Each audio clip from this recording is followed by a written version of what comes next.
Many untold stories can be unraveled over a cup of coffee. And today we have with us nation's musical sensation Ankit Tiwari unraveling his story. Hi Ankit, welcome to the show.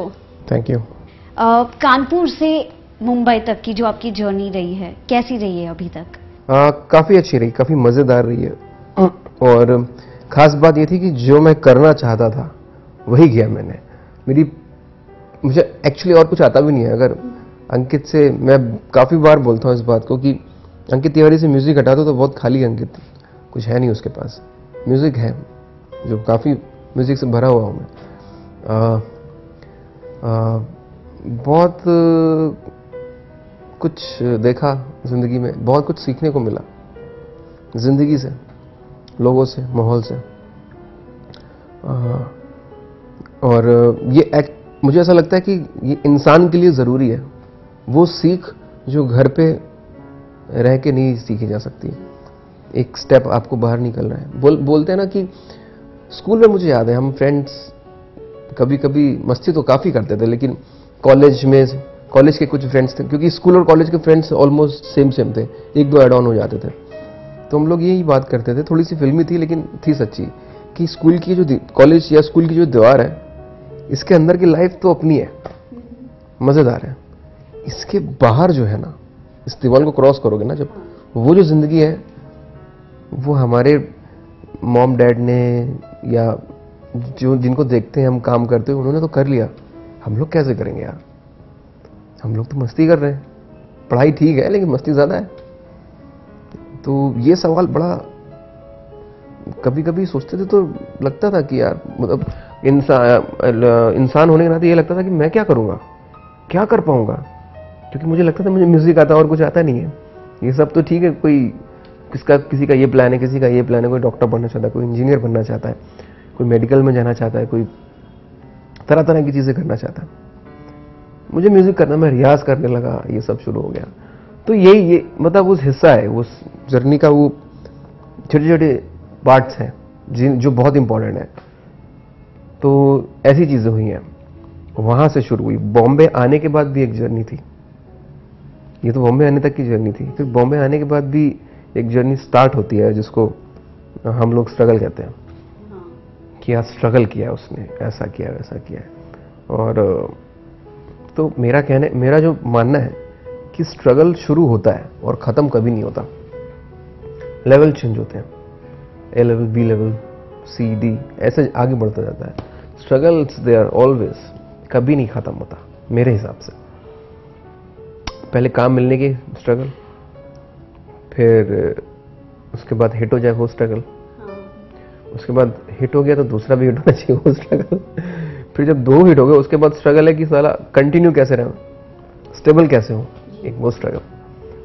तो हर एक सवाल के बाद एक सवाल है, अगर जवाब मिलता है तो फिर उसका भी एक सवाल बनता है। आई थिंक मैं बहुत ज़्यादा डीप बोल रहा हूँ, बट इट्स अ फैक्ट। तो ये ऐसी चीज़ें होती हैं जर्नी में। वैसे ही आपकी एक्सपीरियंस है जो आपके गानों में आती है, और ऐसा कोई एक गाना अगर आप शेयर करें जिसमें आपने अपनी एक्सपीरियंस से उस गाने को बनाया है?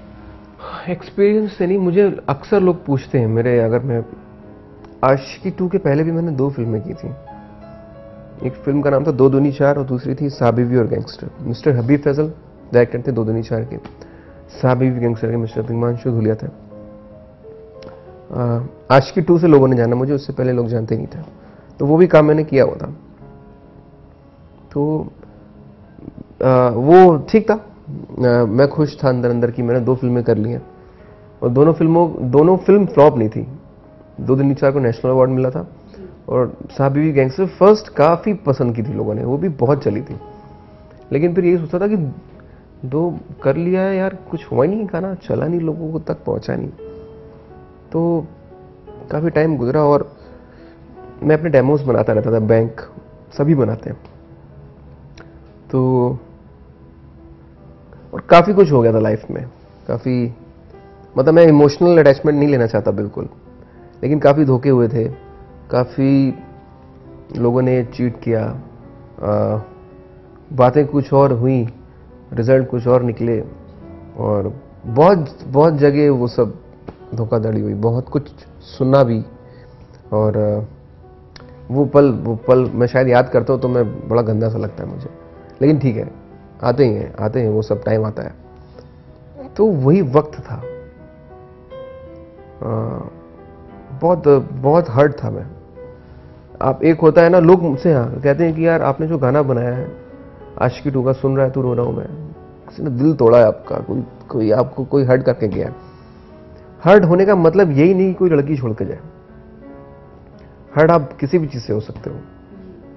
मतलब वो वक्त, वो फ्रेज किसी को पता नहीं है तो लोग कहते हैं लड़की छोड़ के चली गई, जबकि ऐसा बिल्कुल नहीं है, ये सच्चाई नहीं है। सच्चाई ये थी कि मैं हालातों से थोड़ा सा, जो हालात थे उस वक्त, उससे बहुत जूझ रहा था, बहुत लड़ रहा था।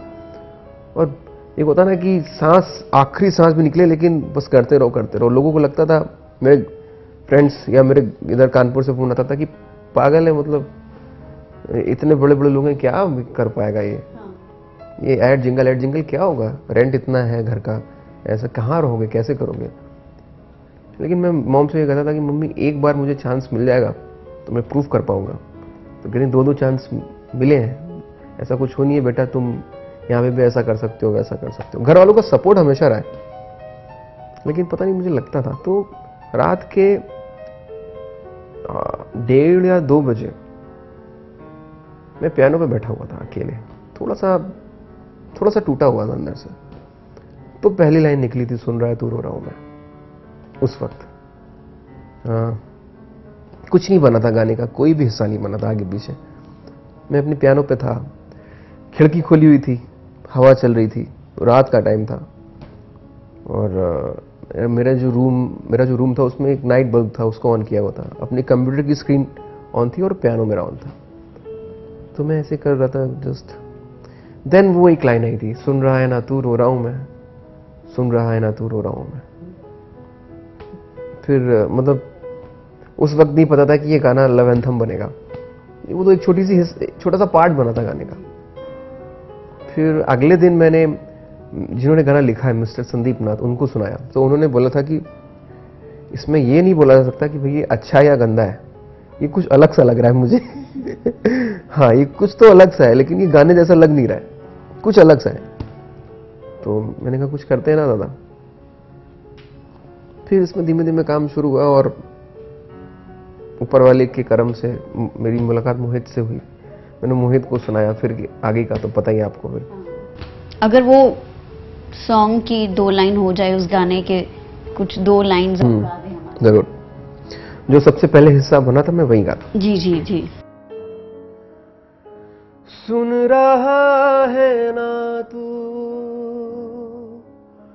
रो रहा हूं मैं, सुन रहा है ना तू क्यों रो रहा हूं मैं। जैसे आपने कहा, एक हिट के बाद वापस एक प्रेशर होता है, एक टेंशन होता है, दूसरा भी हिट देना है। वो तो लव एंथम बन गया। फिर आप तो आइकॉन बन गए कि अब लव एंथम आने हैं हर साल। ऐसा कुछ था नहीं, बल्कि थोड़ा लोगों का थॉट प्रोसेस था कि एक गाना हो गया है, बस हो गया, एक गाना हो गया, अब देखते हैं क्या होता है नेक्स्ट। और हुआ भी वैसा ही कुछ। मेरी आशिकी 2 आई, उसके बाद मेरी एक फिल्म आई थी सम्राट एंड कंपनी, जिसका म्यूजिक वर्क नहीं किया था, लोगों को ठीक ठीक लगा था। तो फिर यही हो गया था कि बस हो गया अंकित, अभी ऐसा कुछ नहीं। फिर विलन आती है मेरी, जिसमें मेरा गाना आता है गलियां। अगेन वो बहुत लोगों को पसंद आता है। वहां से लोग सीरियस लेने लगते हैं कि नहीं यार ये कर रहा है, इसमें कुछ तो है, लड़के में कुछ तो अच्छा लग रहा है, कुछ तो थॉट अच्छे यूज हो रहा है, कुछ तो अलग सा कर रहा है। फिर उसके एक्चुअली गलियां मिलने के बाद लोगों ने, म्यूजिक डायरेक्टर समझने लगे कि इस लड़के में कुछ है, कुछ काम कर सकता है। देन फिर अपना एलून करी मैंने, फिर रॉय करी, तो काफी अच्छा रिस्पांस मिला मुझे, दोनों के लिए बहुत अच्छा रिस्पांस मिला। सम्राट एंड कंपनी में आपका जो गाना था वो अलग जॉनरा, अलग बीट का था। क्या आपको लगता है उसी की वजह से शायद? ऐसा है नहीं, ऐसा बिल्कुल नहीं है, ऐसा बिल्कुल नहीं है। लोगों का ये मानना था कि वो जॉनर अंकित कर रहा है या नहीं कर पाएगा। मैंने ट्राई किया और वो फ्लॉप हो गया। उसके कोई भी रीज़न हो सकता है, हम रीज़न पे नहीं जाते। कुछ चीज़ें चलती हैं, कुछ चीज़ें नहीं चलती। कभी कभी शायद वो जॉनर मेरा नहीं चल पाया, उसके बहुत सारे रीज़न हो सकते हैं, मेरी भी कुछ गलतियां हो सकती हैं, लेकिन मैं आपसे वादा करता हूं कि ज़रूर ऐसा जॉनर ट्राई करूंगा अगेन, जिसको हम डांस नंबर कहते हैं जी। और मेरी कोशिश रहेगी कि वो आप सबको इस बारी पसंद है। पर पर्सनली आपको लगा कि वो जो गाना था सम्राट एंड कंपनी में टकीला, वो पर्सनली आपको अच्छा लगा? मुझे बहुत पसंद है, मुझे पसंद है। और प्रेजेंटेशन में थोड़ी प्रॉब्लम हो गई, ट्रीटमेंट में थोड़ी प्रॉब्लम हो गई। अगर मैं उसी गाने को आज ट्रीट करना शुरू करूं फिर से तो कुछ अलग बनेगा। वो होता ना, नया नया थोड़ा सा हो गया। रिसेंटली जैसे आपने कहा रॉय का म्यूजिक बहुत अच्छा चला, गलियां बहुत हिट हो गई, तो उसके 2 लाइंस अगर आप हमारे व्यूअर्स के लिए गा दे तो। यही डूबे दिन मेरे, यही होते हैं सवेरे,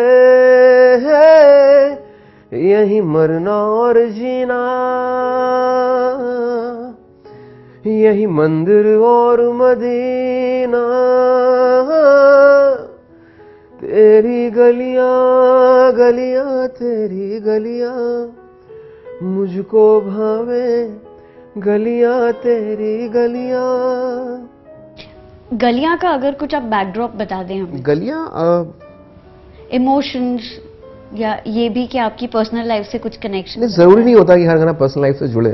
फिर तो किसी म्यूजिक डायरेक्टर से आप पूछोगे कि आपने ऐसा क्यों बनाया, पर्सनल लाइफ से जुड़ा है गाना ऐसा कंपलसरी नहीं, ये हमारा काम है, हमारा जॉब है। और मान सकता हूं कि आप ये सवाल इसलिए कर रहे हो क्योंकि वो इमोशन एक से ही मिल रहा है आपको। मेरे सुन रहे हैं तो भी सैड रोमांटिक है, गलियां भी बहुत रोमांटिक सॉन्ग है। और अगर रॉय मूवी से कुछ हो जाए दो? रॉय मूवी का लोगों को बहुत पसंद है, बहुत पसंद आया, ये तो है कि नहीं। मैं बूंद बूंद गाता हूँ वो मुझे बहुत अच्छा लगता है। ऑलराइट, तो दिस इज फॉर यू। हाँ,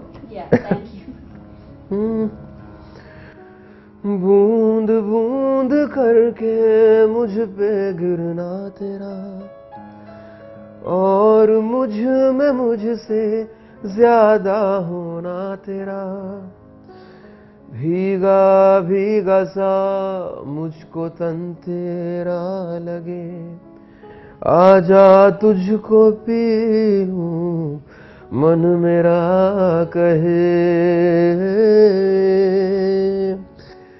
मैं ना बचा मुझ में थोड़ा सा भी, देख तू ना बचा तुझ में भी, जलने लगा गर्म सांसों से मैं, तू पिघलने लगा मुझ में ही। Thank you. So this was Ankit Tiwari sharing his musical journey over a cup of coffee with Koimoy. Koimoy will be exploring the journey of your favorite stars over a cup of coffee. So keep coming back and don't forget to subscribe. Hi, this is me Ankit Tiwari and you are watching me on koimoy.com, Inside Bollywood.